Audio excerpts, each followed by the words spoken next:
နောက်ဆုံးတော့ငါရဲ့ဘဝကနောက်ဆုံးတော့မင်းရင်ခွင်နောက်ဆုံးတော့ငါရဲ့အချစ်တွေတယောက်ထဲသောဖူးစာရှင်ရာရာမြဲတမ်းနောက်ကျပြီးတော့အထီးကျန်နေတဲ့ဘဝတစ်ခုမိလျံတဲကနိုးထရအောင်အသိဉာဏ်နဲ့စေစားသူဘဝတွေကအနေထားမတူပေမဲ့ဘတော်မှပြစ်ချမသွားဘူးမင်းကငါအတွက်သစ္စာထားသူမင်းကကောင်းငင်ကကြွေချသူအမောင်လူတဲကအလင်းတစ်ခုပေါ်မင်းရဲ့ချုံမြိန်တဲ့အချစ်ကန်တာရလို့ငါရဲ့ဘဝအတွက်အေးမြတဲ့ Oasis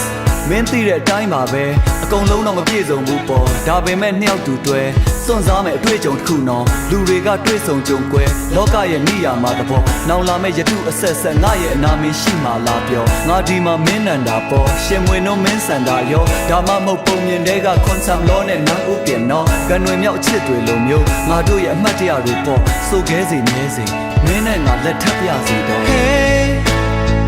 ဘာဖြစ်ဖြစ်ချင်မဲ့